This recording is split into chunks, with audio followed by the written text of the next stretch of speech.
स्वादितचरणकमलचिन्मकरन्दाय भक्तजनमानसनिवासाय श्रीरामचन्द्राय ध्यायेन्नित्यं महेशं रजतगिरिनिभं चारुचन्द्रावतंसं रत्नाकल्पोज्ज्वलाङ्गं परशुमृगवराभीतिहस्तं प्रसन्नम् पद्मासीनं समन्तात् स्तुतममरगणैर्व्याघ्रकृत्यं वसानं विश्वाद्यं विश्ववन्द्यं निखिलभयहरं पञ्चवक्त्रं त्रिनेत्रं कञ्जासनादिसुरवृन्दलसत्किरीटकोटिप्रकर्षणसमुज्ज्वलदङ्घ्रिपीठे त्वामेव यामि शरणं विगतान्यभावं दीनं विलोकय दयार्द्रविलोचनेन। शिव शिव शम्भो हर हर महादेव। शिव शिव शम्भो हर हर शिव शिव शम्भो हर हर महादेव। शिव शिव शम्भो हर हर शिव शिव शम्भो हर हर महादेव। शिव शिव शम्भो हर हर शिव शिव शम्भो हर हर महादेव। शिव शिव शम्भो हर हर शिव शिव शम्भो हर हर महादेव। शिव शिव शम्भो हर हर शिव शिव शम्भो हर हर महादेव। शिव शिव शम्भो हर हर महादेव। हर हर महादेव।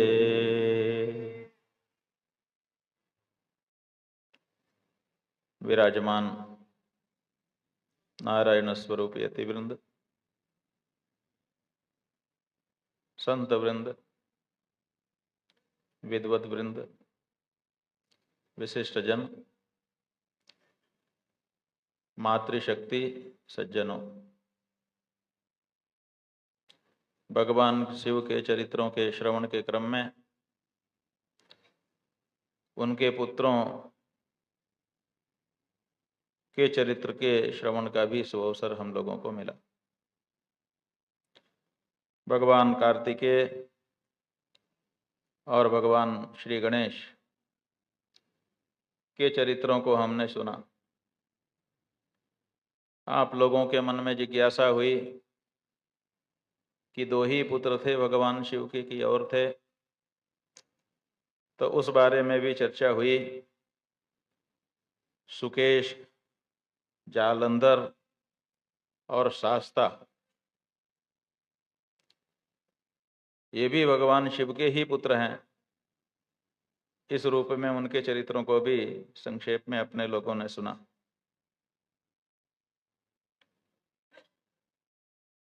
भगवान शिव के क्या इसके अलावा भी कोई और पुत्र हैं, ये प्रश्न उत्पन्न हुआ। तो शिव महापुराण की जो रुद्र संहिता है, उसके युद्ध खंड में अंधक नाम के एक पुत्र का भी उल्लेख हुआ है। भगवान शिव पार्वती कैलाश पर रह रहे थे। वहां से उनका मन हुआ कि काशी चलते हैं, तो काशी आ गए। काशी में लंबे समय तक रहने के बाद ब्रह्मा जी ने काशी में सुराज स्थापित करने के लिए दिवोदास का चयन किया। दिवोदास से कहा कि तुम यहाँ राज करो। दिवोदास ने कहा, महाराज राज तो हम कर देंगे और बहुत सुंदर कर देंगे, लेकिन हमको फ्री हैंड मिलना चाहिए। राज चलाने की पूर्ण स्वतंत्रता मिलनी चाहिए। केवल धर्मशास्त्र के नियम हमारे ऊपर रहें, कोई व्यक्ति ऊपर ना रहे। ब्रह्मा जी ने कहा ऐसा क्यों कहते हो?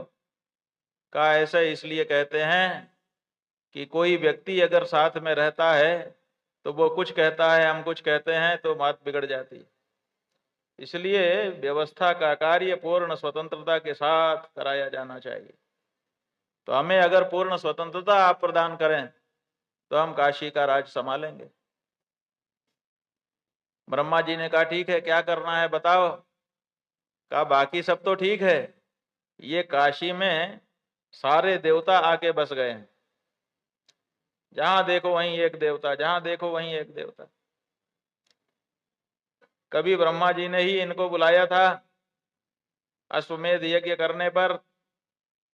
एक अश्वमेध में आए, जाने के पहले ही दूसरा शुरू कर दिया कि इसमें भी रुकना है। फिर तीसरा शुरू कर दिया, इसमें भी रुकना है। फिर चौथा शुरू कर दिया, इसमें भी रुकना है। तो देवताओं ने देखा कि ये जाने ही नहीं दे रहे हैं, तो यहीं अब स्थायी घर बना लो। तो सब लोगों ने काशी में तंबू उखाड़ करके पक्का मकान बनवा लिया, पक्का मंदिर बनवा लिया। अब वहीं सब देवता रह रहे हैं। जो देवताओं का मूल स्थान था वहां तो उनके अधीनस्थ लोग संचालन करने लगे, और काशी में आके मुख्य देवता विराजमान होकर के भगवान शिव का सानिध्य लाभ लेने लगे। यही परिस्थिति थी। और शिव जी के यहाँ आनंद का समुद्र है, नियम कानून ज्यादा कोई रहता नहीं है। तो ऐसी परिस्थिति में सारे देवता जिसको जो मन में आ रहा था अपने ढंग से रह रहा था। ऐसी परिस्थिति दिवोदास के लिए कठिन थी। दिवोदास ने कहा महाराज, इन देवताओं को आप यहां से इनके मूल स्थान पे भेज दीजिए, तो हम काशी में राज करेंगे। ब्रह्मा जी ने सब देवताओं के लिए आदेश निकाल दिया कि भाई हमने बुलाया था, अब हम यहां से यज्ञ करके जा रहे हैं, दिवोदास को राज सौंप रहे हैं। आप सबसे भी हमारा निवेदन है कि आप भी अपने अपने स्थान पे पधार जाएं। तो ब्रह्मा जी का आदेश हो गया, कौन देवता टालता। सब देवताओं ने कहा जी पितामह, जैसा आपका आदेश। तो सब अपने अपने स्थान पे चले गए। लेकिन देवाधिदेव महादेव ब्रह्मा जी उनको कैसे कहें कि आप चले जाइए, क्योंकि ये नगरी तो उन्होंने ही बसाई थी। तो ब्रह्मा जी ने तरीका निकाला, मंदराचल पर्वत से कहा कि तुम अपने यहाँ एक यज्ञ करो और उसी में शिव पार्वती को आमंत्रित कर दो। तो यज्ञ में जब जाएंगे तो खाली हो जाएगा, उसके बाद फिर हम लोग आने ही नहीं देंगे, इनको वहीं फंसा लेंगे। जैसे देवताओं को हमने बहुत दिन तक काशी में रोक के रखा था, ऐसे ही मंदराचल पर्वत पर लंबे समय तक भगवान शिव पार्वती को रोक लिया जाएगा। तो काशी भगवान शिव से विहीन हो जाएगी, तो यहाँ पे राजकाज अच्छे से चलेगा। तो मंदराचल पर्वत ने प्रार्थना की, महाराज हमारे यज्ञ में पधारिए, महाराज हमारे यज्ञ में पधारिए। तो भगवान शिव ने कहा ठीक है, हम आएंगे। तो पार्वती जी के साथ भगवान शिव भी काशी से मंदराचल पर्वत पर चले गए। अब यहीं से ये कथा हम यहाँ छोड़ दे रहे हैं, क्योंकि अपना इतना ही उद्देश्य था कि वो मंदराचल पर्वत कैसे गए। हालांकि भगवान शिव ने काशी छोड़ी नहीं। कैसे नहीं छोड़ी? वहां पर वो अपना एक प्रतीक शिवलिंग छोड़ करके चले गए। पूरी तरह से नहीं गए, अपना प्रतीक रख के गए। जैसे आप लोग बस और ट्रेन में, आजकल तो रिजर्वेशन में आप लोग चलते हैं, ज्यादा आपको पता नहीं है, लेकिन एक समय था बिना रिजर्वेशन लोग जाते थे। तो आरक्षण क्या होता था? सीट के ऊपर गमछा रख दिया, अपना बैग रख दिया, तो समझो कि सीट आरक्षित हो गई। जब तक वो आप नहीं हटा लेंगे तब तक दूसरा उसकी जगह नहीं बैठेगा। तो उसी तरह से भगवान शिव ने अपना एक शिवलिंग प्रतीक वहां पर रख दिया, वही संसार का सबसे पहला शिवलिंग हुआ। क्यों? क्योंकि भगवान ने अपनी जगह उसकी स्थापना कर दी, तो वो भी शिव हो गया। वो शिवलिंग का क्या नाम हुआ? उस शिवलिंग का नाम हुआ अविमुक्तेश्वर।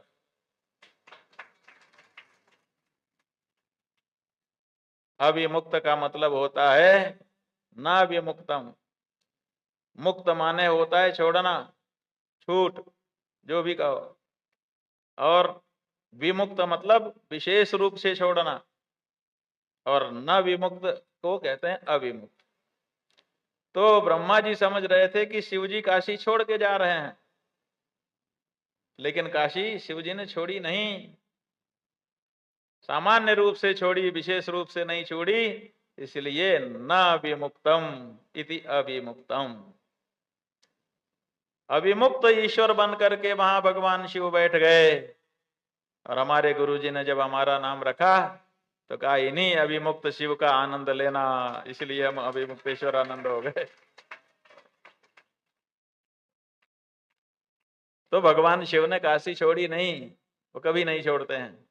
इसीलिए जो शिव के भक्त हैं वो भी कभी काशी नहीं छोड़ते हैं। कहते हैं चना चबैना गंगा जल, जो पूर्वे करतार, काशी कबो न छाड़िए विश्वनाथ दरबार। तो काशी नहीं छोड़ी जाती है। इसलिए काशी में रहने वाले लोग भी जब कहीं जाते हैं तो कह के जाते हैं कि हम काशी आने के लिए जा रहे हैं, माने जा नहीं रहे हैं, काशी फिर से आने का पुण्य मिले इसके लिए जा रहे हैं। तो भगवान शिव वहां से चल करके मंदराचल पर्वत पर चले गए। मंदराचल के यज्ञ में भाग लिया। और वहीं एक दिन की बात है, भगवान शिव ध्यान में मग्न थे। माता पार्वती को चुहल सूझी। पीछे से आकर के उन्होंने, भगवान पूर्व दिशा में मुंह करके बैठ करके ध्यान कर रहे थे, उन्होंने पीछे से आके दोनों आंखें बंद कर ली। पुराण में लिखा हुआ है कि भगवान शिव की आंखें सूर्य और चंद्र हैं। सूर्य और चंद्र अगर बंद हो जाएंगे तो फिर तो प्रकाश ही कहां दिखेगा। हमको और आपको सूर्य और चंद्र से प्रकाश मिलता है। तो ऐसी परिस्थिति में सूर्य और चंद्र रूपी नेत्र माता पार्वती के द्वारा निमीलित कर लिए गए, इसलिए अंधेरा छा गया। अब शिव जी कहें कि छोड़ो छोड़ो, कौन है कौन है, और पार्वती जी छोड़े ना, खेल है ये। पीछे से आकर के कोई आपकी आंखें बंद कर लेता है और कहता है पहचानो मैं कौन हूं। अब आपकी आंखें बंद हैं और आप कैसे पहचानेंगे? पहचान तो आंख खुली होगी तब होगी ना, जब हम देखेंगे तब ना पहचानेंगे। आंख बंद करके कहना कि पहचानो, कैसी बात है ये? मूर्खता की बात है। नहीं, मूर्खता की नहीं, असल में यही ज्ञान की बात है। अगर हमारी आंखें खुली होंगी तो हम संसार को पहचानेंगे, और अगर हमारी आंखें बंद होगी और हमने पहचानने की कोशिश की तो हम अपने आप को पहचान लेंगे। ये कोई छोटा बच्चों का खेल नहीं है। असल में भारत में बच्चों के जितने खेल हैं ये सब संतों ने बनाए हैं। बच्चे को अध्यात्म की शिक्षा देने के लिए बनाए हैं।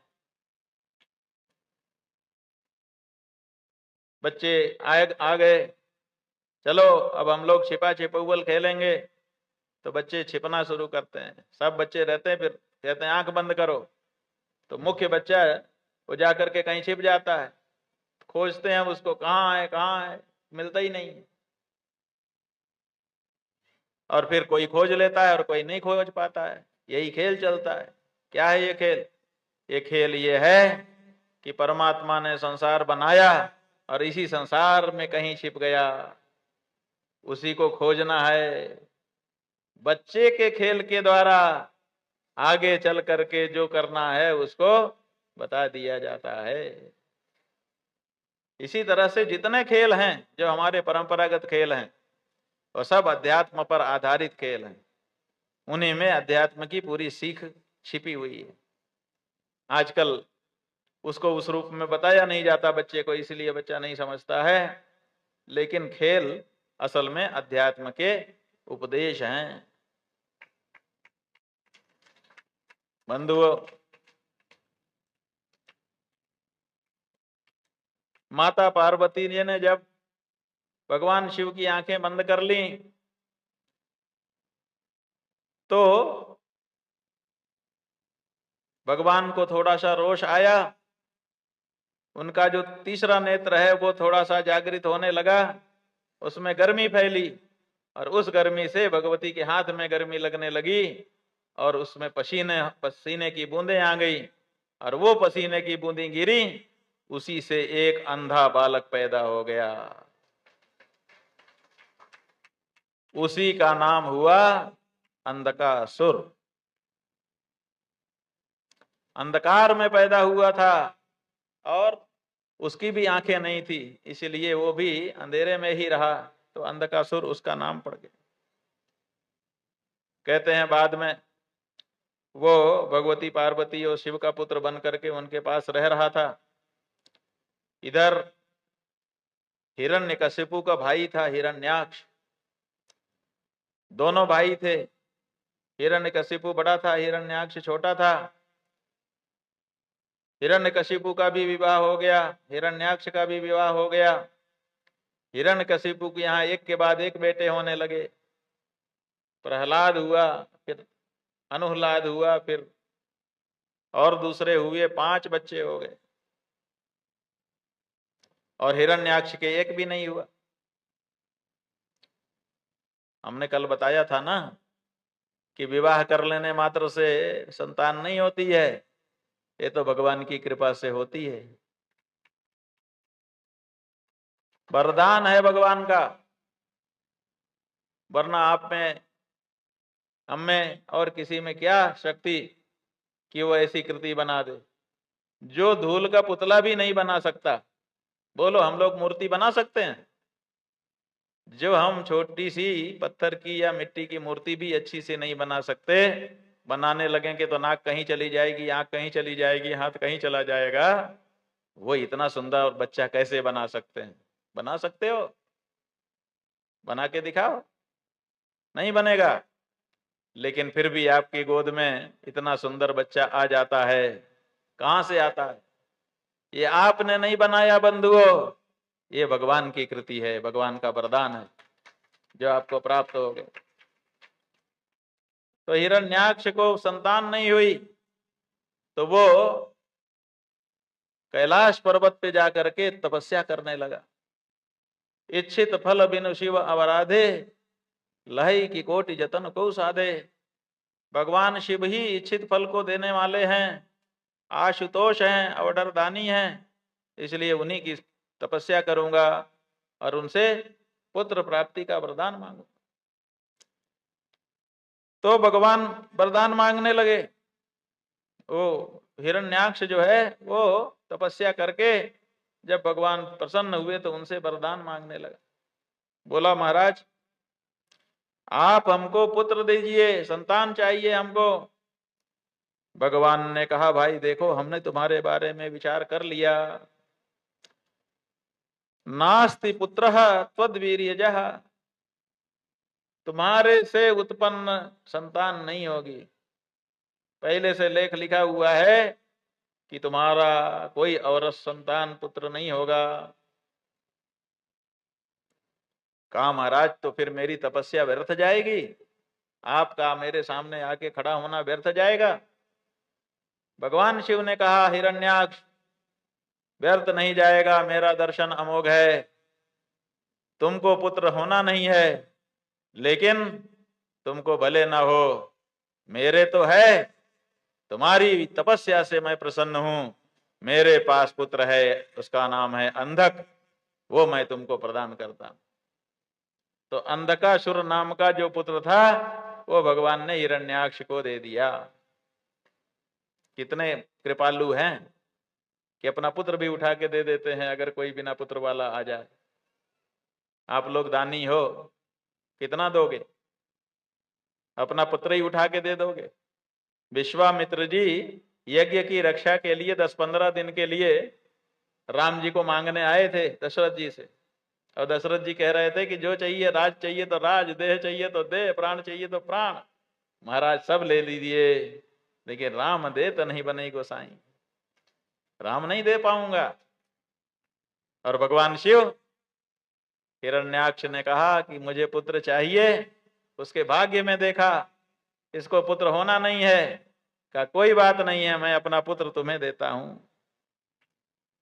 ददामि पुत्रम ममात्मजम अंधक नाम दे, अंधक नाम का जो मेरा पुत्र है वो पुत्र मैं तुमको देता हूं। तो अंधक को उन्होंने हिरण्याक्ष को दे दिया। तो हिरण्याक्ष ने ले जाकर के उसको अपने पुत्र के रूप में लालन पालन करना शुरू कर दिया। कहते हैं कि जब हिरण्याक्ष का शरीर पूरा हो गया तो वो उनकी जगह पे अंधक राजा बना असुरों का, और इतना कठोर तप किया उसने कि भगवान को अंधक के सामने प्रकट होना पड़ा। बोलो अंधक क्या चाहते हो? कहा त्रैलोक्य विजयी हो जाऊं और मेरी मृत्यु ना हो। कहा मृत्यु तो होती है सबकी, अमर होने का सर्वथा वरदान नहीं मिल सकता, मरने का कोई ना कोई रास्ता तो चुन लो। तो मरने का रास्ता चुनने का प्रश्न आया तो उसने सोचा कि क्या क्या हो जिससे मैं न मरूं।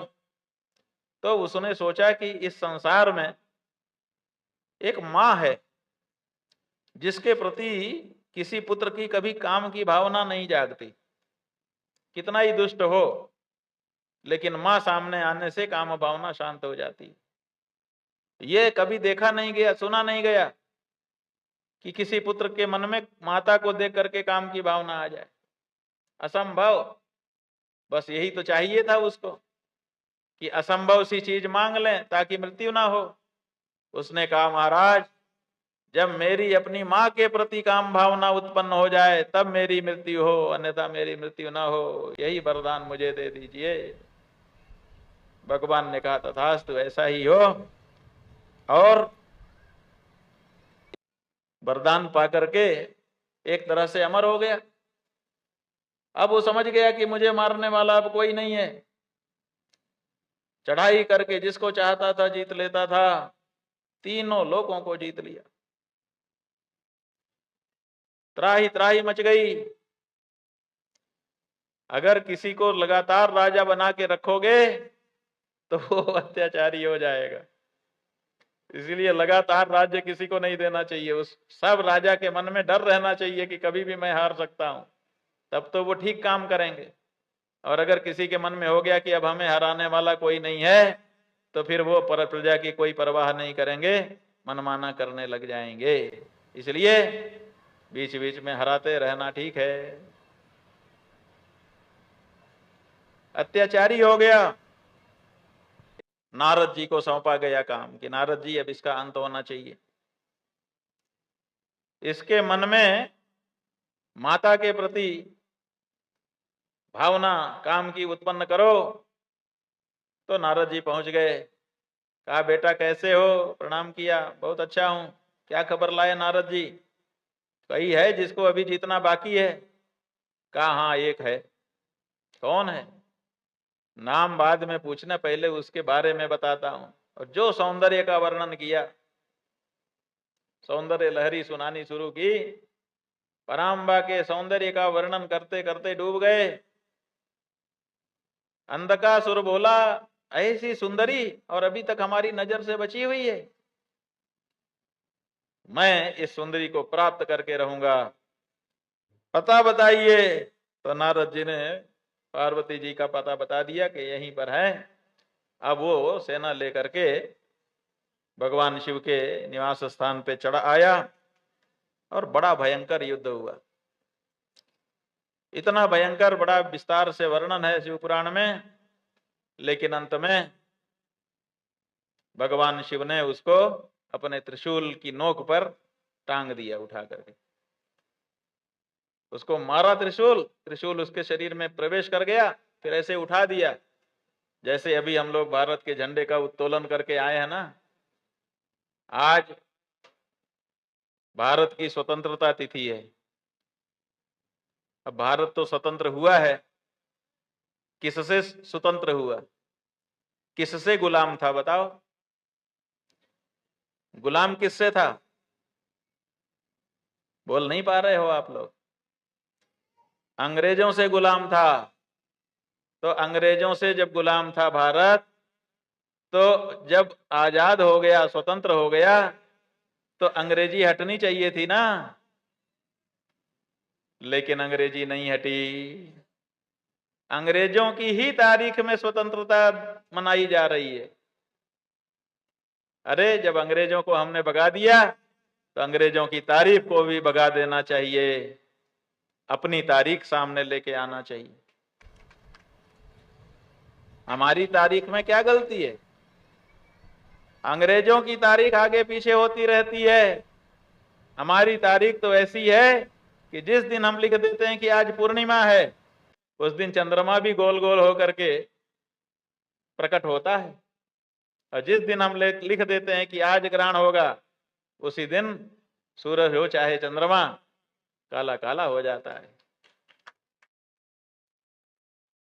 अंग्रेजों की तारीख में यह दम कि कह सकें कि आज ये तारीख है और इस तारीख को चंद्रमा पूर्ण उगेगा? नहीं कह सकते, कुछ भी नहीं कह सकते तारीख के अनुसार, बस केवल गिनती गिन सकते हैं कि आज 1 है, आज 2 है, आज 3 है, आज 4 है, अब 31 हो गया, फिर से 1। केवल गिनती गिनने के लिए उनकी तारीख है, दिनों का हिसाब रखने के लिए उनकी तारीख है। और हमारी तारीख, हमारी तिथियां प्रकृति के साथ तादाद में स्थापित करके चलती हैं। इसलिए भारत को भारत की तिथि में अपनी स्वतंत्रता मनानी चाहिए। लेकिन क्या करें, दुर्भाग्य है, अंग्रेजों को भगा के, अंग्रेजी को पकड़ करके हम लोग बैठे हैं, और इसीलिए भारत चाह के भी भारत नहीं हो पा रहा है। भारत में अगर किसी चीज की कमी है तो भारतीयता की कमी है, बाकी सब इसमें भर गया है आखिर। तो हम लोग तो प्रतीक रूप में अपनी तिथियों में अपने पर्व मना लेते हैं। राष्ट्र का पर्व मनाना चाहिए तो मनाते तो जरूर हैं, लेकिन अंग्रेजी तारीख में नहीं, अपनी भारतीय तिथि में मनाते हैं। तो श्रावण के कृष्ण पक्ष की चतुर्दशी तिथि को भारत को स्वतंत्रता प्राप्त हुई थी, इसीलिए आज चतुर्दशी कृष्ण पक्ष की श्रावण की है। तो हम लोगों ने ध्वजोत्तोलन करके भारत की स्वतंत्रता की तिथि को मनाया है। तो जैसे ध्वज को उठा करके उत्तोलित कर दिया, ऐसे ही भगवान शिव ने त्रिशूल के ऊपर अंधकासुर को टांग दिया। अब वहीं छटपटाता हुआ टंगा था, खून उसका गिरता चला जा रहा था। धीरे धीरे धीरे धीरे जैसे जैसे उसका खून गिरता गया, उसकी बुद्धि शुद्ध होती चली गई। कहते हैं कि भगवान ने उसको मारा नहीं, उसका रूपांतरण कर दिया। वो भगवान शिव का परम भक्त हो गया। उसको फिर से इस बात का स्मरण हो गया कि यही हमारे असली माता पिता हैं, इन्होंने ही हमको जीवन प्रदान किया था, इसलिए उन्हीं के सेवा का व्रत उसने मन ही मन में ले लिया। और जब सेवा का व्रत ले लिया, तब भगवान ने त्रिशूल से उसको नीचे उतार दिया और कहा, आज से तुम अंधकासुर नहीं रहे, नंदी के साथ आज से तुम हमारे गण भृंगी हो गए। तो वही भृंगी बन के आप लोगों ने आरती में सुना है कि नंदी भृंगी नृत्य करते हैं। तो नंदी के साथ वो जो भृंगी आ गया, वो और कोई नहीं, यही उनका बेटा अंधकासुर है, ऐसा बताते। ये भगवान का एक और बेटा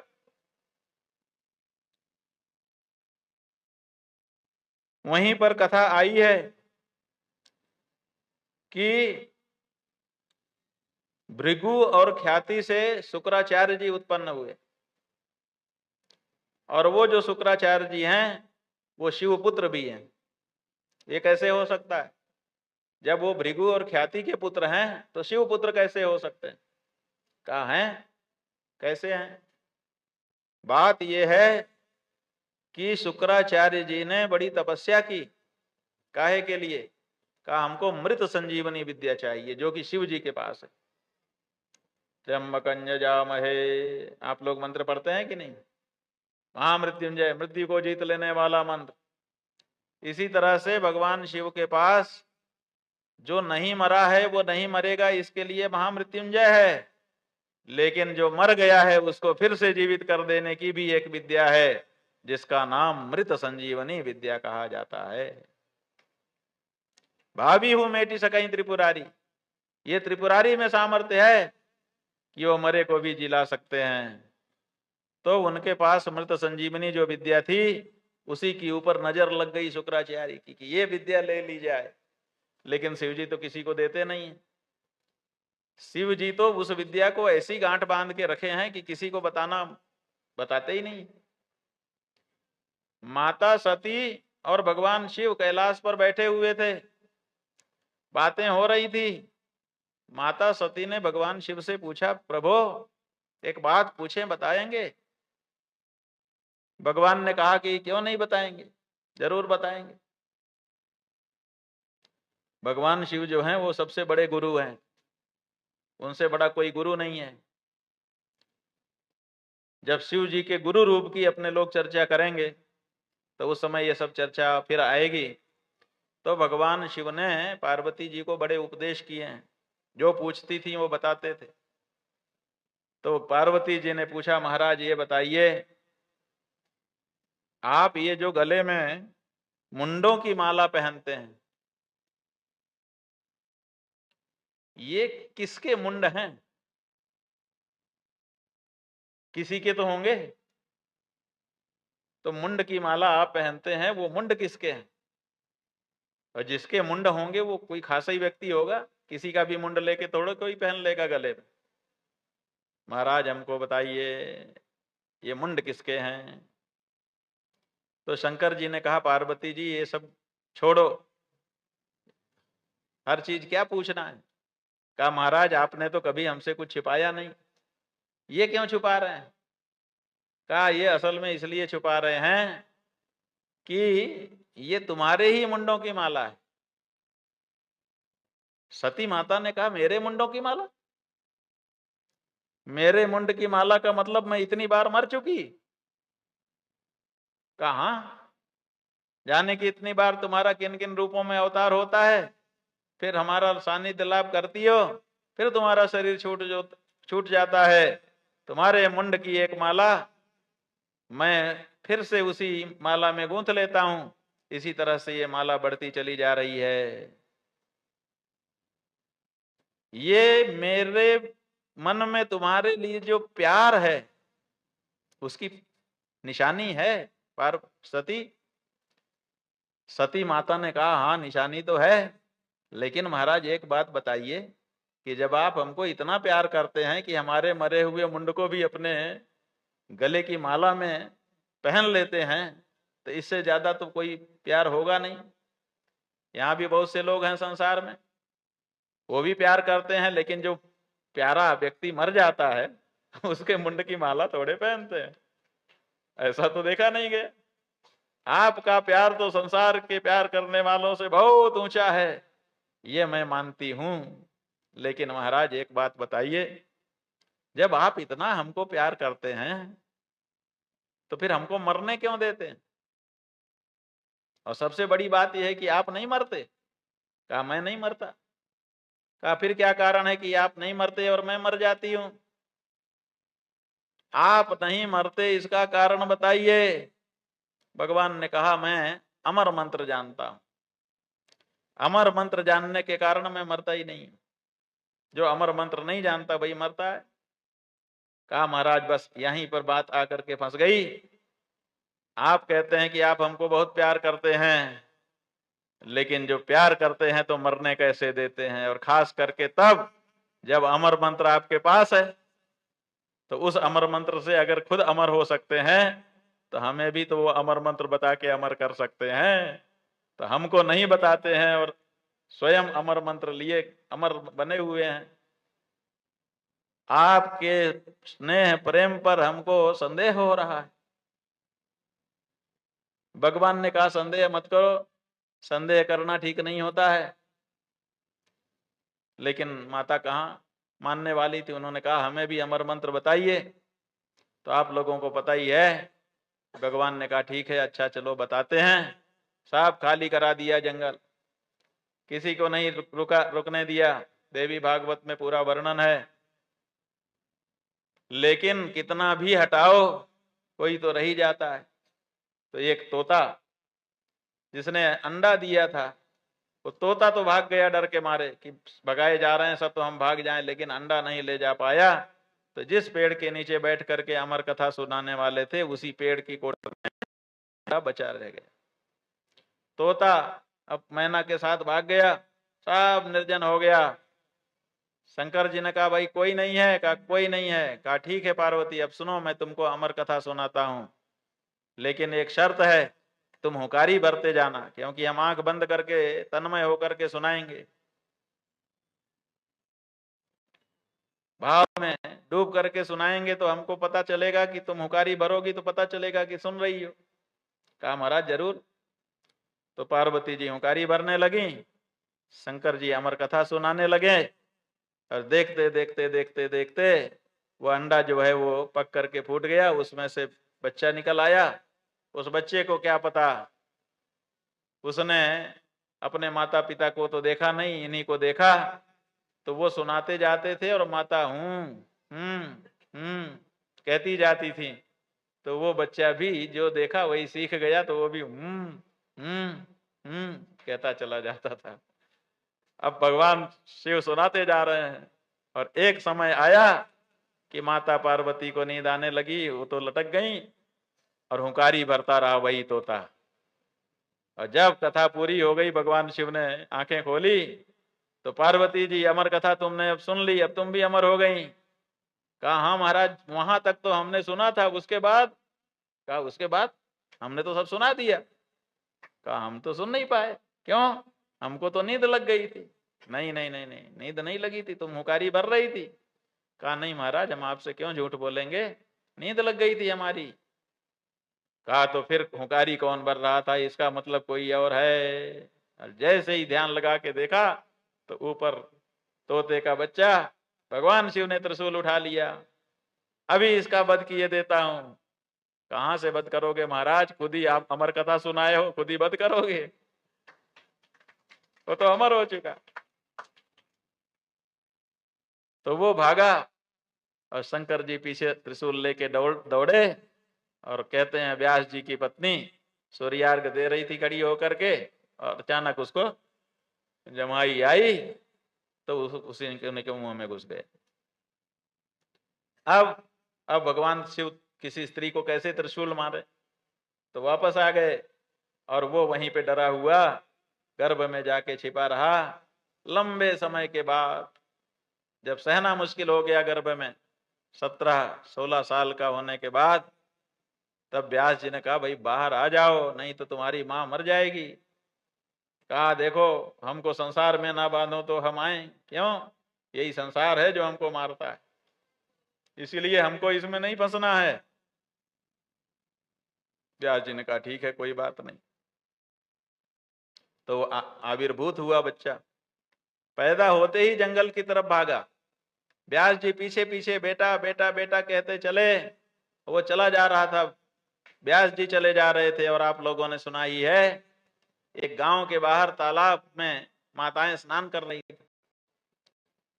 ये जो भागवत जी का दृश्य है, तालाब में माताओं के स्नान करने का, पहले तो पूरे देश में दृश्य दिखता था, लेकिन अब देश भर में ये दृश्य दिखना बंद हो चुका है। लेकिन धन्य है छत्तीसगढ़ कि आज भी गांव गांव में तालाब में दिन में माताएं स्नान करते दिखाई दे जाती हैं। अभी यहाँ फिर भी वो दृश्य दिखाई देता है। कहते हैं कि नंगे धड़ंगे 16 साल के सुखदेव जी वहां से निकल गए। जो माताएं वहां स्नान कर रही थी, उनके कपड़े इधर उधर थे, किसी ने कोई संकोच नहीं किया, वैसे ही नहाती धोती रही। लेकिन जब पीछे बेटा बेटा कहते हुए व्यास जी आए तो सब ने अपने अपने कपड़े संभालने शुरू कर दिए। सुखदेव जी तो सीधे चले गए, उनको मतलब ही नहीं था। व्यास जी खड़े हो गए, कहने लगे, अरे माताओ, अभी मेरा जवान लड़का यहां से गुजर गया, नंगा था वो, तुमने उसका कोई परवाह नहीं किया, और मैं बूढ़ा, मुझसे तुम जो है सतर्कता बरत रही हो, कपड़े सही कर रही हो। माताओं ने कहा, व्यास जी बुरा मत मानिए, आपका बेटा जानता ही नहीं कि शरीर क्या होता है, स्त्री क्या होता है, पुरुष क्या होता है, उसके मन में कोई विकार नहीं, और आप महाराज जी ये सब जानते हैं, इसलिए आपसे हमको पर्दा करना पड़ रहा है, बेटे से हमने कोई पर्दा नहीं किया।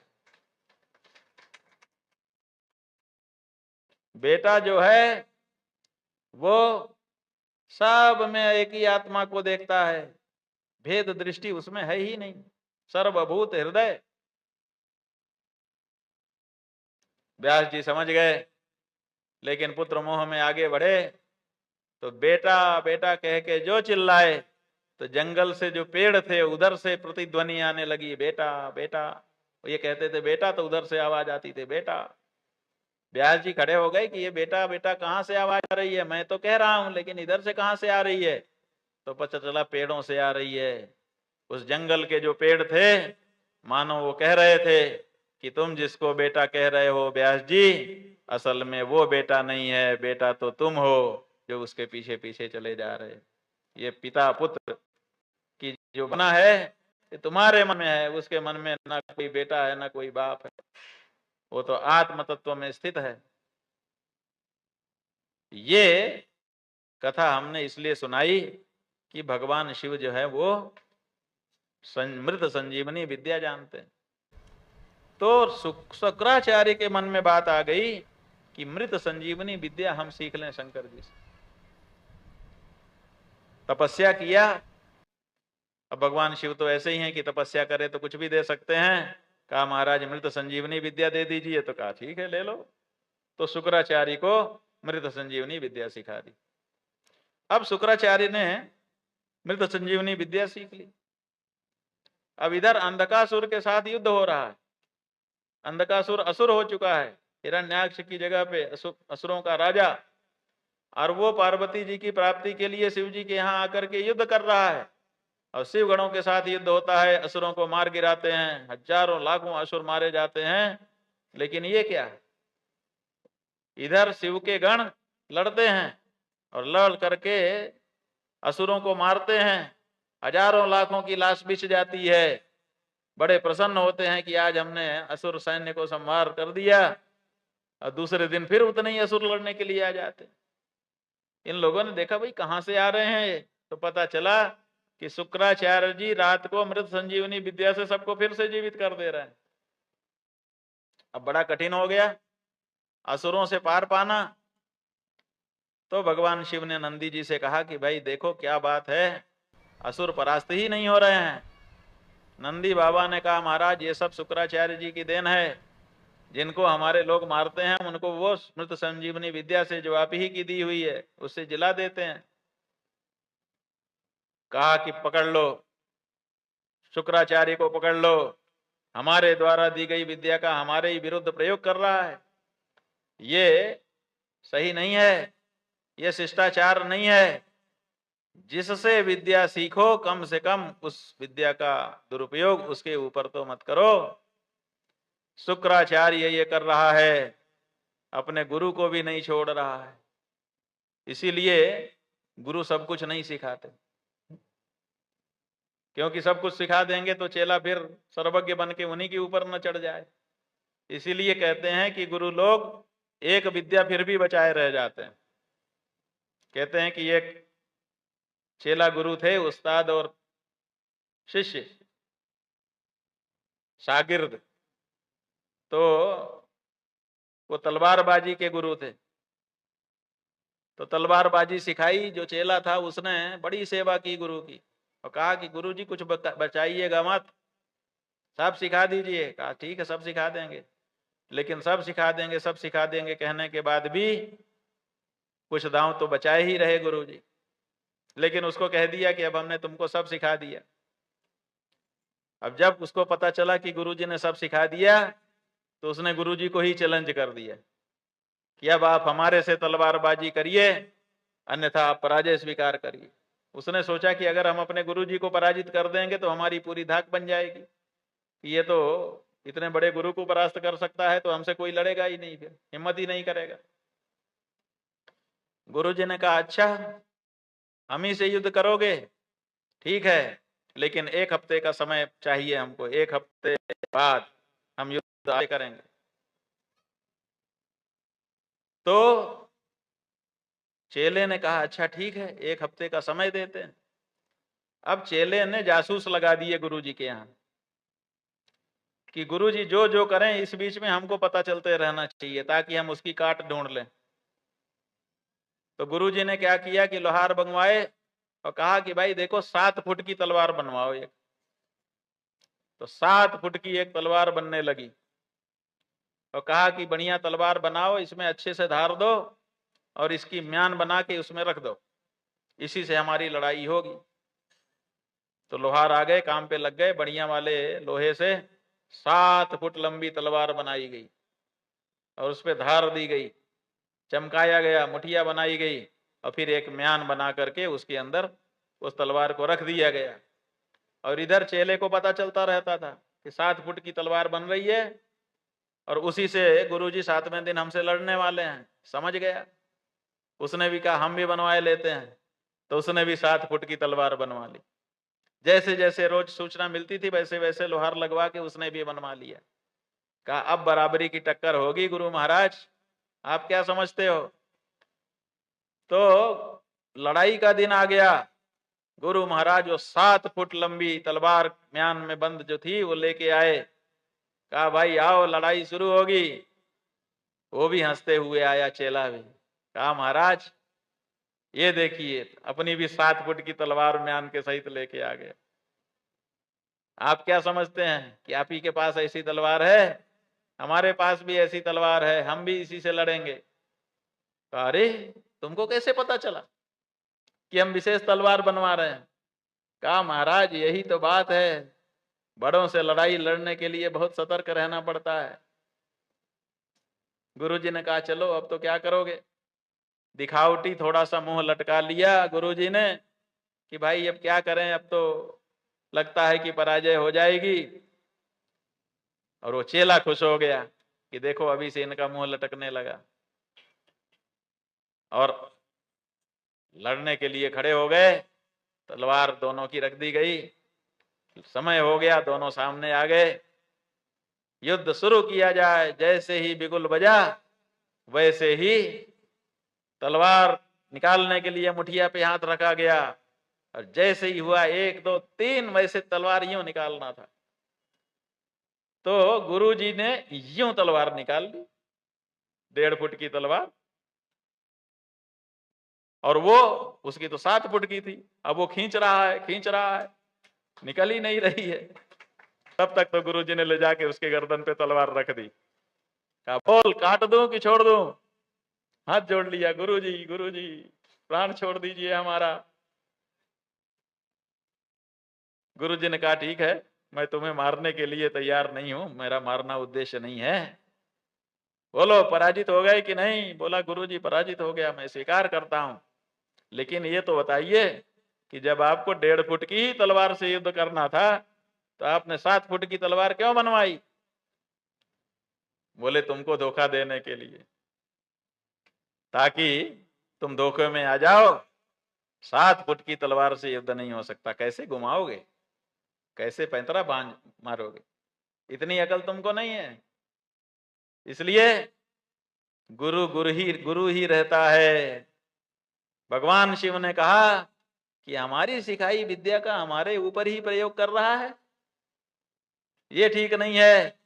तो नंदी बाबा ने समझ लिया और जा करके अचानक शुक्राचार्य जी के ऊपर धावा बोला और धावा बोल करके उनको बंदी बना लिया।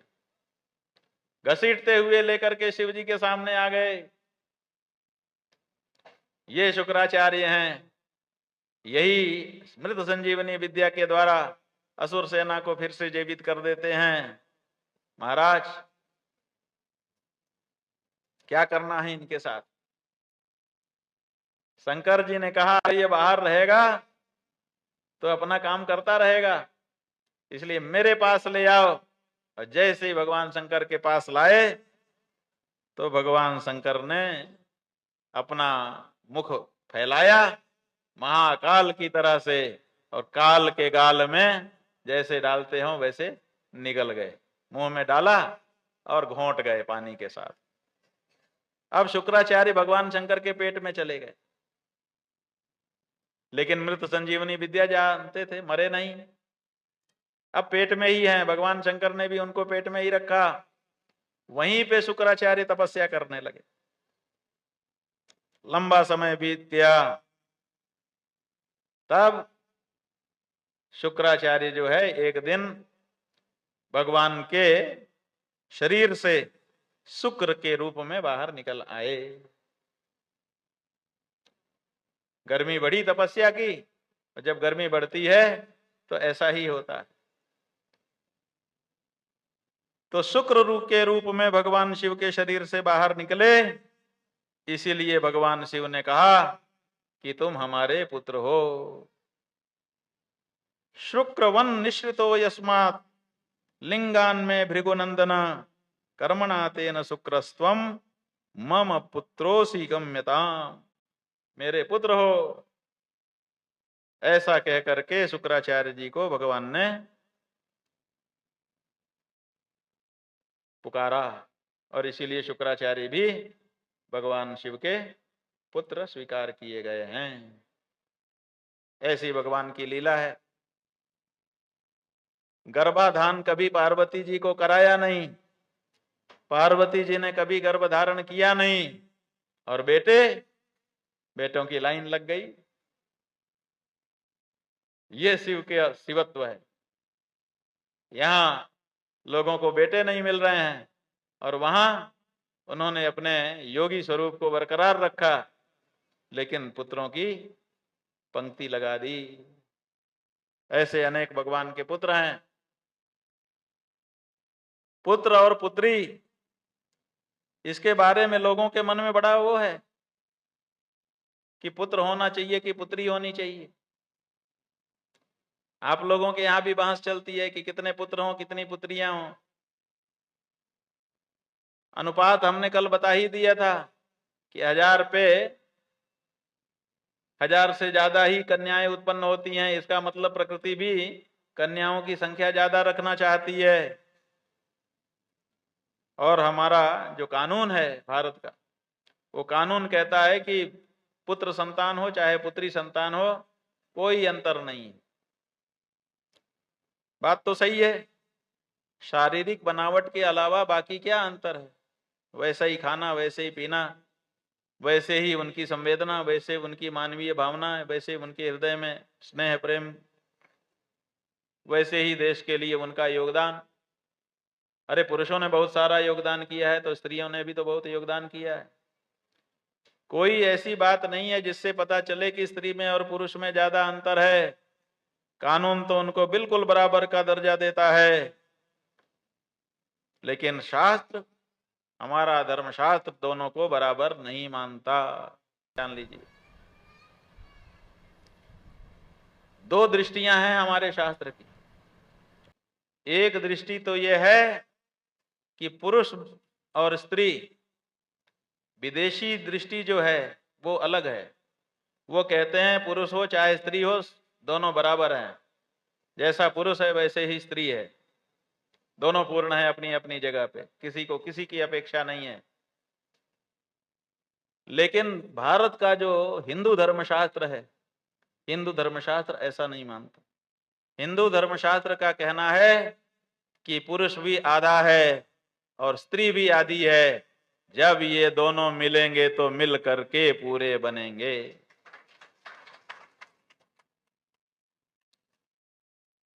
नहीं मिले तो अपनी अपनी जगह अधूरे ही रहेंगे। ये भारत की दृष्टि। और ये जो भारत की दृष्टि है, व्यवहार में इसी का पालन पूरा विश्व करता है, लेकिन जब सिद्धांत निरूपण का समय आता है तो कुछ अलग बोलने लगता है। पूरे विश्व के विद्वान आज स्त्रियों को स्वतंत्र इकाई मान करके व्यवहार करते दिखाई देते हैं, भाषणबाजी करते दिखाई देते हैं, लेकिन जब व्यवहार का समय आता है तो भारत की नकल करते हैं। क्या नकल करते हैं आपको हम बताना चाहेंगे कि देखिए, अगर पुरुष और स्त्री अलग अलग स्वतंत्र इकाई होते तो राम का राज्याभिषेक हुआ तो सीता सिंहासन पे क्यों बैठती? सीता जी सिंहासन पे बैठी दिखाई देती है ना, नीलांबुज श्यामल कोमलांगम सीता समारोपित वाम भागम पाणव महासायक चारु चापम नमामि रामम रघुवंशनाथम। राम जी की जब आप याद करेंगे तो आपके जो चित्र मस्तिष्क में आएगा उसमें उनके वाम विभाग में भगवती जानकी जी विद्यमान ही दिखाई देंगी। तो बताइए, राज्याभिषेक राम का हुआ, राम राज बैठे त्रैलोका, सीता राज पे थोड़े बैठी थी। जब राम राज पे बैठे तो राज सिंहासन पे सीता क्यों बैठी? इसका कोई जवाब है? भारतीय संस्कृति के पास तो इसका जवाब है कि राम अकेले पूरे थे ही नहीं, सीता के साथ मिलकर के पूरे हुए, इसलिए राम सीता के साथ ही बैठेंगे, तभी तो पूर्ण पुरुष राजा कहलाएगा। लेकिन जब अमेरिका का राष्ट्रपति चुनाव जीतता है तो उसकी पत्नी भी राष्ट्रपति भवन में किस हैसियत से जाती है? अगर हम अमेरिकियों से पूछ लें कि भाई चुनाव तो पति ने लड़ा है, तो राष्ट्रपति भवन में उसकी पत्नी कैसे चली गई? और चली गई तो मान लो परिवारजन है, वो देश की फर्स्ट लेडी कैसे हो गई? और वही हमारे भारत में है। भारत में जो राष्ट्रपति बनेगा उसकी पत्नी प्रथम महिला हो जाएगी और वो राष्ट्रपति भवन में रहेगी, उसका भी प्रोटोकॉल होगा। अगर स्त्री जीत जाएगी तो पुरुष उसके साथ जाएगा। क्यों जाएगा? इसीलिए जाता है बंधुओं, क्योंकि भारत की संस्कृति में पति और पत्नी दोनों को दो माना नहीं जाता, एक ही माना जाता है। इसीलिए जब आपके गांव में प्रधान या सरपंच जो भी होता होगा, जब कोई स्त्री जीतती है तो मीटिंग में उसका पति बैठ जाता है कि नहीं बैठता? सारा काम तो लगभग वही करता है। और आप लोग भी जानते रहते हो कि जीती है पत्नी और काम उसका पति कर रहा है, लेकिन आप लोग कभी ऐतराज नहीं करते हो। क्यों? क्योंकि आप जानते हो कि पति पत्नी दोनों एक ही तो हैं, दोनों में दो कहां हैं।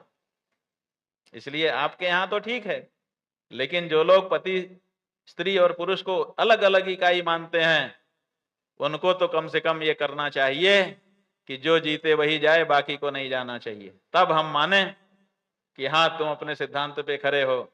लेकिन वो लोग सिद्धांत पे खड़े इस मामले में दिखाई नहीं देते हैं।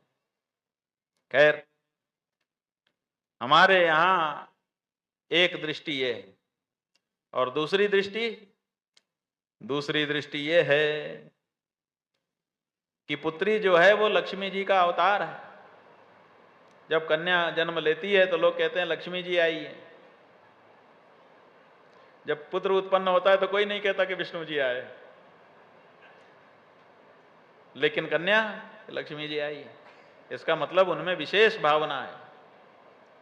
हालांकि जब हमारे यहाँ विवाह होता है तो वर को विष्णु बना करके ही स्वागत किया जाता है और कन्या को लक्ष्मी बना करके सौंपा जाता है। विष्णु स्वरूपिणे वराय इमाम सालंकृताम लक्ष्मी स्वरूपिणीम कन्याम तुभ्यम अहम प्रददे, यही संकल्प होता है। तो यहाँ पर वर विष्णु होता है, इसीलिए उसको सजाया जाता है, इसीलिए उसको रथ पे बैठाया जाता है, इसीलिए उसके मुकुट होता है, क्योंकि वो उस समय विष्णु भगवान का स्वरूप होता है। इसलिए उसकी आरती उतारी जाती है, पूजा की जाती है, पैर पखारे जाते हैं, स्वयं माता पिता पैर पखारते हैं। तो ये जो भावना है, ये एक विशेष भावना है। ये कन्याओं के प्रति, स्त्री जाति के प्रति हम भारतीयों की भावना है, हम सनातनियों की भावना है। हमारे यहाँ बेटा जो है वो कम है, बेटी हमारे यहाँ बड़ी है, ज्यादा है। माता पिता में कौन श्रेष्ठ? तो बताया पितुः शतगुणी माता गौरवे नातिरिच्यते। पिता से 100 गुना ज्यादा माता का महत्व है। और इसी तरह से कन्या और बेटा और बेटी में तो बताया 10 पुत्र समा कन्या 10 पुत्रान प्रवर्धयन यत् फलम लभते मर्त्यः तल लभ्यम कन्यकैकया। इसका मतलब है कि एक बेटा, एक बेटी 10 बेटे के बराबर होती है। किस मामले में? का बेटे को पालने का जो पुण्य मिलता है, उसको खिलाने पिलाने का, उसको बड़ा करने का जो पुण्य मिलता है, एक बेटा होगा तो जितना पुण्य मिलेगा, और एक बेटी होगी तो जितना पुण्य मिलेगा, दोनों के पुण्य में अंतर है। अगर आपके घर में बेटा जन्मा तो 10 बेटे जन्म जाएं और 10 बेटों को पाल पोस के आप बड़ा कर दें तो जितना पुण्य होगा, एक कन्या पैदा हो जाए, एक कन्या को पाल पोस के बड़ा कर दें तो उतना ही पुण्य हो जाता है। 10 पुत्रान प्रवर्धयन यत् फलम लभते। 10 पुत्रों को बड़ा करने में जितना फल मिलता है, पुण्य को मिलता है, उतना एक कन्या के पालन पोषण से मिल जाता है। तो बताइए, भारतीय दृष्टि में बेटा बड़ा है कि बेटी? और बंधु, हम आपको बता दें, अन्यत्र शास्त्र में लिखा हुआ है कि जब तक बेटी नहीं पैदा होती तब तक माता की कोख पवित्र नहीं होती। कहते हैं कि एक बेटी तो कम से कम पैदा होनी ही चाहिए, तभी हमारी कोख पवित्र होगी, अन्यथा बेटे ही बेटे पैदा करने से कोख पवित्र नहीं होगी। और वैसे भी बेटा जो है वो एक कुल का उद्धार करता है, और बेटी वो 2 कुलों का उद्धार कर दी है, मायका का भी और ससुराल का भी। इसलिए हर दृष्टि से जैसे भी देखोगे, बेटी का पलड़ा भारी दिखाई देगा। इसलिए बेटी की कामना हमारे माता पिता के मन में होती है, बेटे की कामना से भी ज्यादा होती है। तो आप देखिए, हम लोग तो सन्यासी हैं, हमारा बेटी से ज्यादा लेना देना नहीं है, क्योंकि ना तो ब्याह के लाना है और ना घर से विदा करना है। 2 ही चीज होती है, या तो पैदा करो, पैदा करना नहीं है, या तो ब्याह के बेटी को ले आओ, वो भी नहीं है, और ना हमको विदा करना है। तो हमारा बेटी से ज्यादा लेना देना नहीं है। लेकिन एक बात आपको हम बता दें कि जब हम लोग सोचते हैं तो बेटों से उतना रिलेट अपने आप को नहीं कर पाते, बेटी जैसा ही अपने आप को हम लोग समझते हैं। ताली तो बजा दिया, लेकिन क्यों समझते हैं वो तो समझ लो। बात यह है कि देखिए, बेटे जहां पैदा होते हैं वहीं रह जाते हैं, वही पिता, वही माता, वही गोत्र, सब वही रहता है कि नहीं, वही कुल खानदान। और बेटी जहां पैदा होती है वहां कुछ दिन रहती है, फिर दूसरे घर में उसको जाना पड़ता है, और जहां जाती है वहीं का कुल, वहीं का खानदान, वहीं का नाम, सब कुछ वहीं का हो जाता है। सही है कि नहीं? और हम सन्यासी बेटा की तरह नहीं हैं, हम भी बेटी की तरह से हैं, पैदा कहीं हुए। जैसे बेटियों को अपने माता पिता का घर छोड़ करके दूसरे घर में जाना पड़ता है, ऐसे ही हम लोगों को भी माता पिता का घर छोड़ के गुरु के घर में आना पड़ गया। सही है कि नहीं?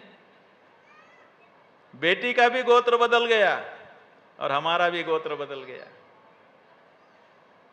हमको भी उसी तरह से नए नए लोगों के साथ सामंजस्य स्थापित करना पड़ा, जैसे बेटियों को नए घर में जाके नई नई पहचान के लोगों के साथ सामंजस्य स्थापित करना पड़ता है।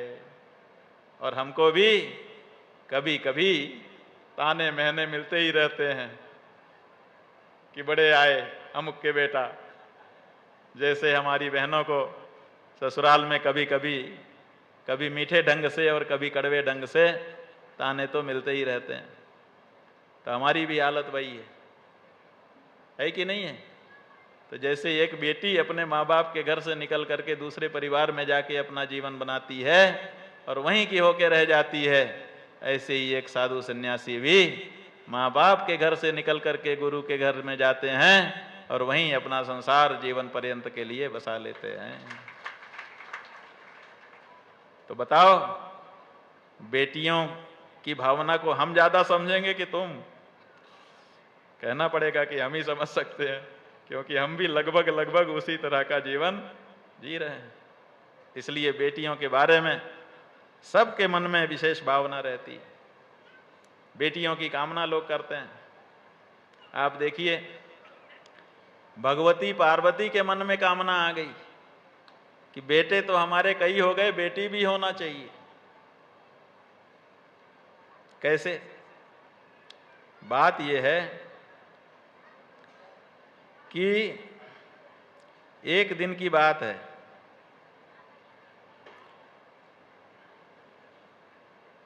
पद्म पुराण के सृष्टि खंड में एक कथा आई है। वहां बताया गया है कि कुंजल नाम का एक पक्षी है, तोता। वो बता रहा है। किसको बता रहा है? च्यवन मुनि को बता रहा है। तोता कैसे बता रहा है? असल में वो जो तोता है वो पूर्व जन्म में एक ब्राह्मण था, धर्म शर्मा नाम का ब्राह्मण, और उसको तोते से बड़ा प्यार हो गया।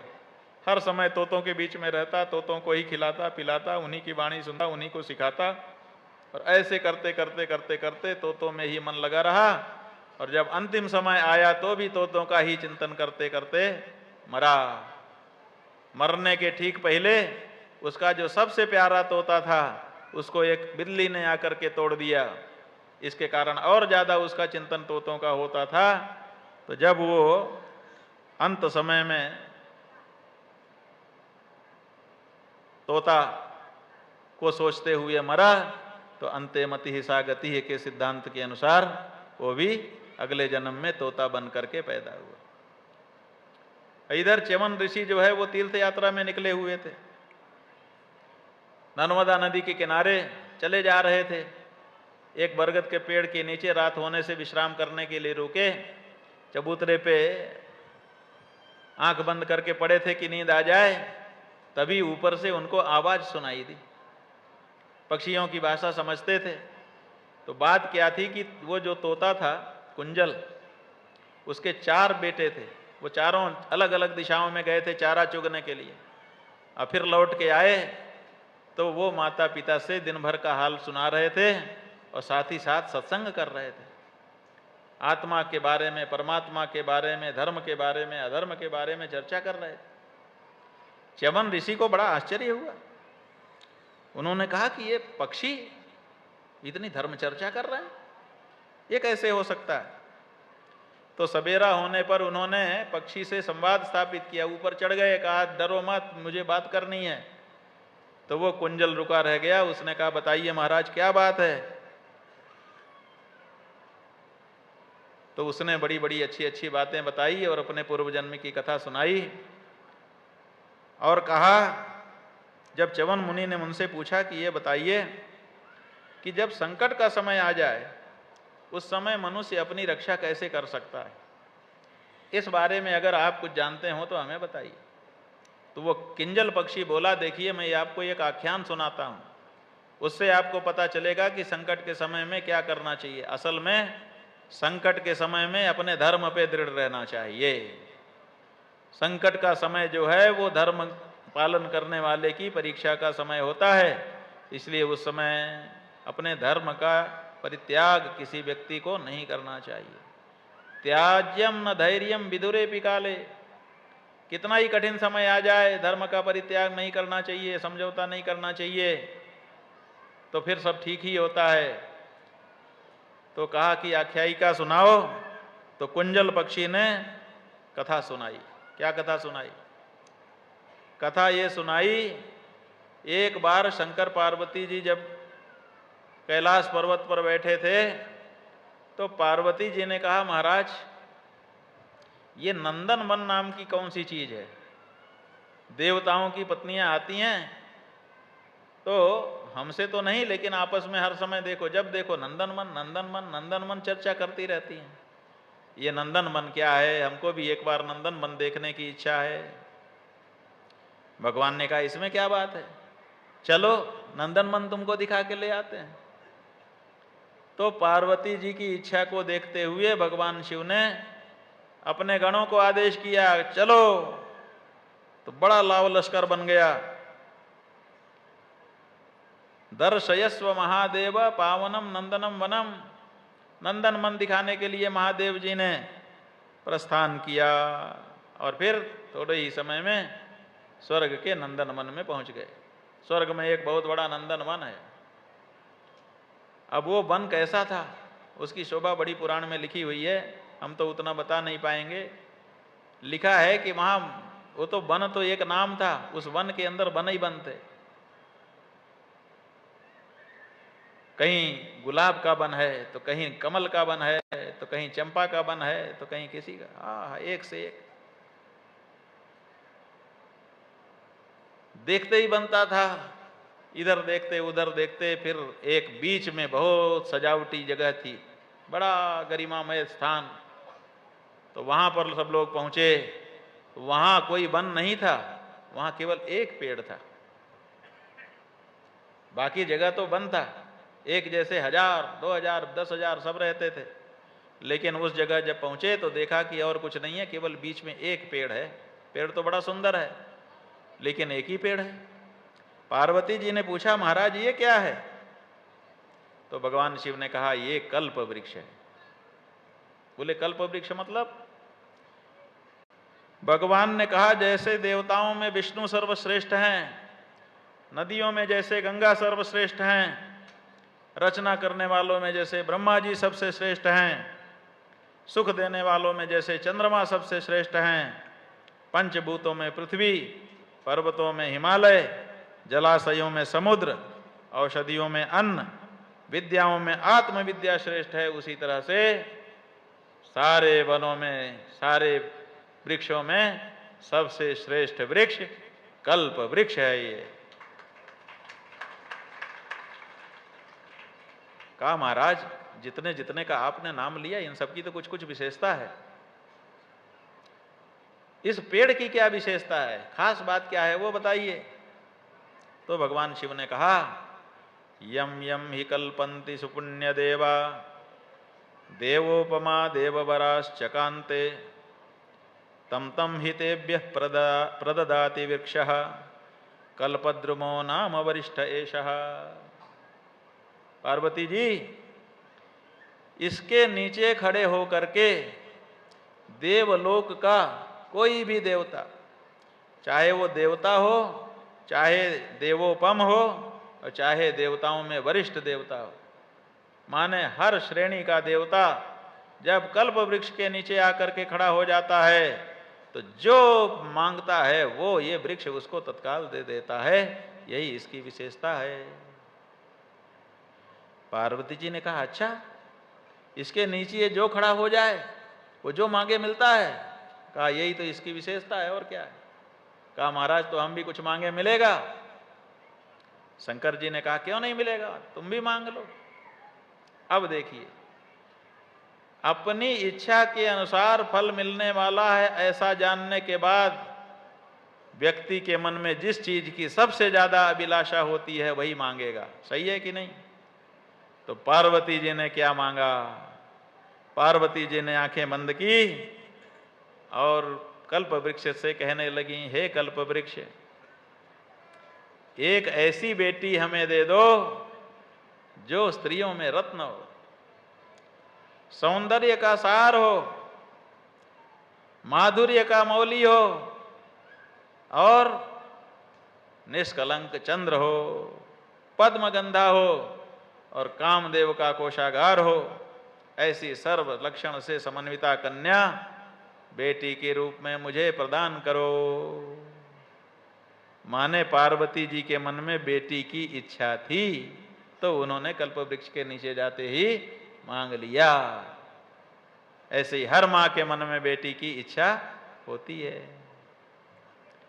पार्वती कल्पितात् भावात् गुणम प्राप्ता महोदयम कल्पद्रुमान मुदम लेभे शंकरम वाक्यम अब्रवीत। जैसे ही उन्होंने मांगा, कल्प वृक्ष ने एक परम सुंदरी कन्या उनके सामने प्रकट कर दी और वो कहने लगी, मां बोलो, मैं आपकी बेटी हूं, मुझे आपने किस लिए प्रकट किया है।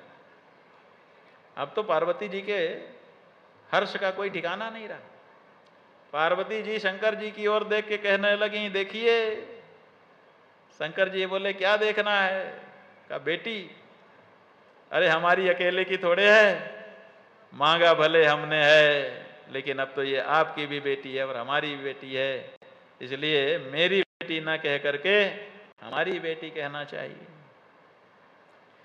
शंकर जी ने कहा, भाई ठीक है, ये बताओ कि तुमको भरोसा हो गया ना कि कल्प वृक्ष के नीचे खड़ा होके जो भी मांगे मिलता है। कहा, बिल्कुल जी, पक्का भरोसा हो गया। तो प्रमाण मिल गया। कन्या ने प्रणाम करके कहा, पिताजी माताजी, कस्मात् सृष्टा त्वया मातः कथय स्वात्र कारणम। मेरी उत्पत्ति आपने किस उद्देश्य से की है, वो उद्देश्य बताइए। पार्वती जी क्या कहती। पार्वती जी बोली, बेटी सच कहूं, कल्प वृक्ष का प्रभाव देखने के लिए हमने तुमको उत्पन्न किया है। हम देखना चाहते थे कि कल्प वृक्ष में जो मांगो वो देने की क्षमता है कि नहीं। कहा, मां बस इतना ही। तो पार्वती जी ने कहा, नहीं बेटी, असल में बहुत लंबे समय से मुझे बेटी की कामना थी। आज मौका मिला तो मैंने कल्प वृक्ष से तुझे मांग लिया। बेटी मेरे हो गई, अब मेरा जीवन सफल हो गया। बेटी ने कहा, ठीक है मां, मेरा नाम। कहा, तुम्हारा नाम अशोक सुंदरी होगा। और चंद्रवंश में आयु नाम के राजा हैं, उनके घर में एक नहुस नाम का बालक जन्मेगा, उसी से तुम्हारा विवाह होगा और बड़ा आनंद होगा। अशोक सुंदरी नामना लोके ख्यातिम प्रयास्यसि सर्व सौभाग्य संपन्ना मम पुत्री न संशय। तुम हमारी पुत्री हो और ये तुम्हारा भविष्य हमने बता दिया। माता पिता का ये काम होता है कि कन्या का हाथ किसी के हाथ में दे दे, तो बेटा अभी से हमने तुम्हारे पति का नाम भी बता दिया, उसी के साथ तुम्हारा पाणी ग्रहण होगा।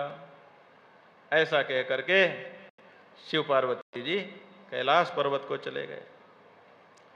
अशोक सुंदरी वहीं स्वर्गलोक में देव कन्याओं के साथ रही।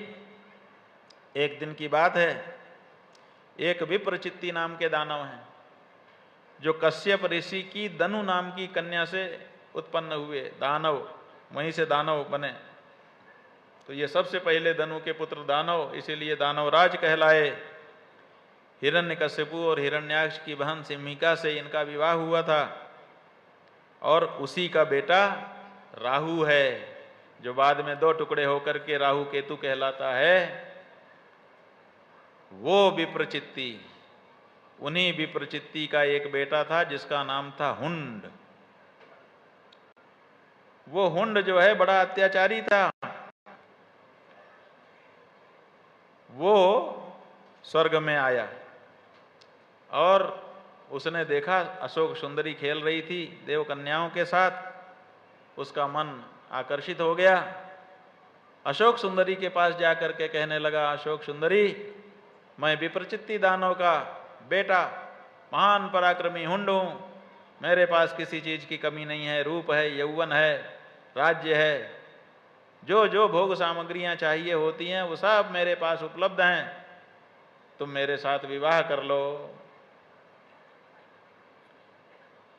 जैसे ही उसने प्रस्ताव किया तो जो अशोक सुंदरी थी उसने कहा कि देखिए, आप कहीं और जाइए, किसी और से प्रस्ताव कीजिए विवाह का। मेरी माँ पार्वती जी हैं, उन्होंने पहले ही मेरा विवाह तय कर दिया है, पक्का कर दिया है, हमारा रिश्ता हो चुका है। कहा किसके साथ हुआ है? बोले सोम वंश के राजा आयु के पुत्र नहुष के साथ हमारा विवाह सुनिश्चित हुआ है। हुन हंसने लगा। कहा नहुष के साथ? अशोक सुंदरी ने कहा हाँ, और मैं पतिव्रता हूं, जिसके साथ मैंने मन को बांधा है उसी के साथ परिणय सूत्र में भी आबद्ध होऊंगी। अहम पतिव्रता, मैं पतिव्रता हूं। हुन हंसने लगा, कहने लगा गजब की बात करती हो, जो अभी पैदा ही नहीं हुआ उसके साथ तुम्हारा रिश्ता हो गया। तुम युवती हो चुकी हो और नहुष अभी पैदा ही नहीं हुआ, उसके साथ कैसे तुम्हारा रिश्ता होगा? जो पैदा ही नहीं हुआ वो पति होगा? आयु में जो छोटा हो वो कहां पति होता है? पति तो कन्या से थोड़ा बड़ी उम्र का लिया जाता है। जो आयु में बड़ा हो वो पति नहीं होता। और ये तो बड़ा क्या, ये तो अभी तो इसकी आयु की गणना ही शुरू नहीं हुई, फिर कैसे तुम्हारा पति होगा? कनिष्ठा स्त्री प्रशस्ता तु पुरुषो न प्रशस्यते। शास्त्र कहता है कि जो कन्या है वो छोटी होगी तो अच्छी मानी जाएगी, लेकिन जो पुरुष है अगर वो आयु में कन्या से छोटा होगा तो न प्रशस्यते, उसकी प्रशंसा नहीं होती है, उसको अच्छा नहीं माना जाता है। नहुष की प्रतीक्षा अगर तुम करोगी तो जब तक वो पैदा होगा तब तक तो तुम्हारी जवानी बीत जाएगी, तुम तो बुढ़िया हो जाओगी। और एक बात जान लो, स्त्रियों के पास अगर सबसे अनमोल चीज कोई है तो वो उनकी जवानी है। एक बार युवावस्था चली गई तो फिर लौट के नहीं आती है। इसलिए विचार करो। तारुण्यम ही महामूलम युवतीनां वरानने तस्याधारेण भुंजंती भोगान कामान महागुणान। स्त्रियों के पास उनका जो तारुण्य है, उनकी जो युवावस्था है, वही सबसे कीमती चीज होती है। उसी के आधार पर भोग सामग्रियां उनको प्राप्त होती हैं। तो तुम्हारी तो जवानी ही बीत जाएगी ना उसके आने तक। इसलिए ये मूर्खता मत करो, मेरे साथ चलो, मैं भी जवान हूं, तुम भी जवान हो, हम लोग मिल करके मधुमाधवी का आनंद लेंगे। अशोक सुंदरी बोली कैसी बातें करते हो? रेवती और बलराम के बारे में सुना है कि नहीं? रेवती जो है वो राजा ककुदमी की पुत्री थी। वो सतयुग के अंत में हुए थे और उनका विवाह द्वापर के अंत में बलराम जी से हुआ। कहां सतयुग, फिर उसके बाद त्रेता, फिर उसके बाद द्वापर, उसके भी अंत में बलराम जी। रेवती से 2 युग छोटे थे, 2 साल 4 साल की बात नहीं है, 2 युग छोटे बलराम जी के साथ जब उनका विवाह हुआ और वो विवाह सफल रहा तो ये तो थोड़े दिन में हो जाएंगे, क्योंकि राजा आयु तो अभी हैं। इसलिए क्या किस बात की चिंता? बात यह है कि जो राजा कुकुदमी थे उनके घर में कन्या रेवती हुई। बहुत प्यार करते थे अपनी बेटी से। उन्होंने सोचा कि इसके अनुरूप सुंदर वर होना चाहिए, तो पृथ्वी लोक में खोजते रहे, कहीं नहीं मिला। फिर स्वर्ग में गए कि वहां कोई अच्छा लड़का मिल जाए, तो वहां भी उनको कोई जचा नहीं अपनी कन्या के अनुरूप। तो ऐसे खोजते खोजते खोजते खोजते ब्रह्मलोक में चले गए। और ब्रह्मलोक में ब्रह्मा जी कुछ काम में लगे थे तो थोड़ी देर प्रतीक्षा करनी पड़ी। प्रतीक्षा के बाद ब्रह्मा जी मिले। ब्रह्मा जी से उन्होंने पूछा ककुदमी ने, हमारी कन्या है रेवती, उसके लिए एक योग्य वर की तलाश में हम ब्रह्मा जी आए हैं। ब्रह्मा जी ने कहा महाराज ये ब्रह्मलोक है, अब वहां तो कई युग बीत गए।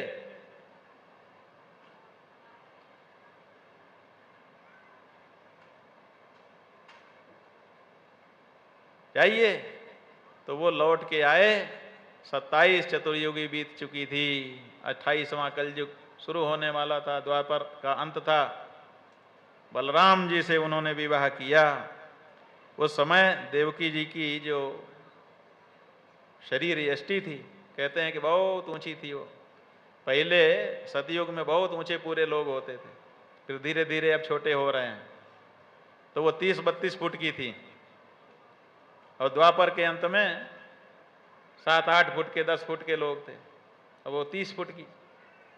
इतनी बड़ी देवकी, उनसे बहुत छोटे बलराम जी। तो जब विवाह होने का मौका आया तो लोगों ने कहा भाई बहुत बेमेल है जोड़ी, कैसे किया जाए। यहाँ अशोक सुंदरी थी, उसी के अगल बगल में घूमने फिरने लगा। धीरे धीरे परिचय हो गया। अशोक सुंदरी ने पूछा, बहन तुम कौन हो? कहा हाँ हाँ, वो तो बड़ा दुष्ट है, हमारे पास भी आया था, हमको कह रहा था कि हमारे साथ विवाह कर लो। कहा बस यही है, वो यही करता है, चाहे कन्या हो चाहे विवाहिता हो, किसी को छोड़ता नहीं है।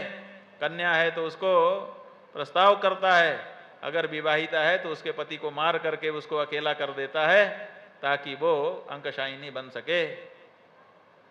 इसीलिए मैं उसको मारने के लिए तपस्या कर रही हूं। ए ही में स्वाश्रम में पुण्य, हमारे आश्रम में आइए। ऐसे परिचय बना लिया। अशोक सुंदरी ने सोचा कि ये भी पतिव्रता है, मैं भी पतिव्रता हूं, इनके साथ जाने में कोई बाधा नहीं है। और हुंड दैत्य ने इनको भी परेशान किया है, मुझे भी परेशान किया है। तो इस तरह से साजात्य बन गया, संबंध बन गया, मन जुड़ गया। और मायावी हुंड के साथ अशोक सुंदरी उसके आश्रम के जाने के लिए उसी के साथ चली गई। अब देखिए, छल करके लेके चला गया। क्यों लेके चला गया? क्योंकि भेष पे भरोसा कर लिया। भेष देख के भरोसा करोगे, ठगे जाने का पूरा चांस रहेगा। इसलिए हमारा ये कहना है कि कभी भी केवल भेष देख के भरोसा मत करना। भेष देखो तो नमस्ते जरूर कर लेना। एक समय का भोजन अगर कोई भेष वाला मांगे तो भले न दे देना, लेकिन अगर इससे ज्यादा व्यवहार करना हो तो उस व्यक्ति का आचरण जरूर देखना कि इसने क्या क्या काम पहले किए हैं और अभी क्या कर रहा है। आचरण अगर नहीं देखोगे, केवल भेष देख करके भरोसा करोगे, तो धोखा होना सुनिश्चित है। अशोक सुंदरी के साथ भी केवल भेष देखने से धोखा हो गया। जो दुष्ट व्यक्ति उसके पातिव्रत्य को भंग करना चाहता था, उसी के साथ वो चली गई। अब जब वहां पे गई तो मन में सोचा था कि एक आश्रम होगा, वहां पर तुलसी का चबूतरा होगा, गोबर से लिपी हुई एक कुटिया होगी, और खाने के लिए कंदमूल फल होंगे, जमीन में चटाई बिछी होगी, उसी पे हमको बैठना पड़ेगा, उसी पे सोना पड़ेगा। लेकिन जब उसके साथ वहां गई तो देखती क्या है? सर्व काम समृद्धपुरी। कोई कामना ऐसी नहीं है जिसकी पूर्ति के लिए वहां संसाधन ना हो।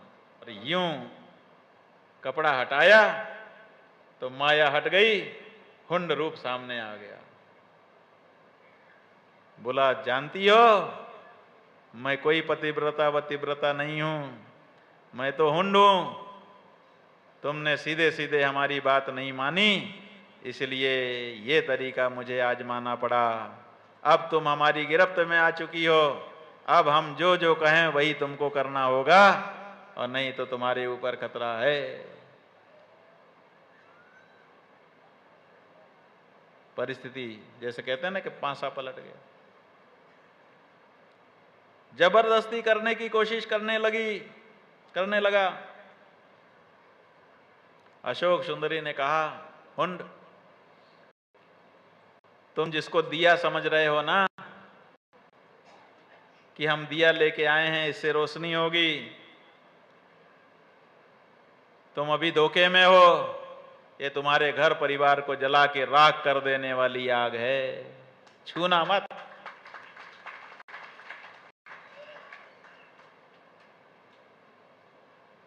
मैं चाहूं तो अभी तुमको मार सकती हूं, लेकिन मैं खुद की नहीं हूं, मैं राजा नहुस की हूं, इसलिए नहुस ही तुमको मारेंगे।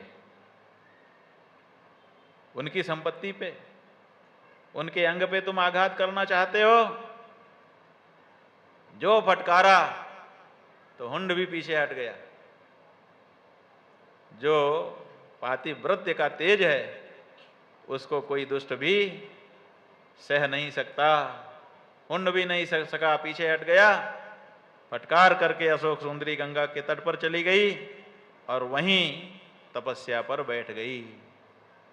काहे के लिए तपस्या कर रही थी और तपस्या से क्या हुआ, कल अशोक सुंदरी के और चरित्रों का श्रवण हम लोग करेंगे और ये भी जानेंगे कि क्या और भी कन्याएं भगवान शिव पार्वती को प्राप्त हुई, उनकी पुत्रियां और भी थीं कि इतनी ही है, एक ही थी। शिव शिव शंभो हर हर महादेव, शिव शिव शंभो हर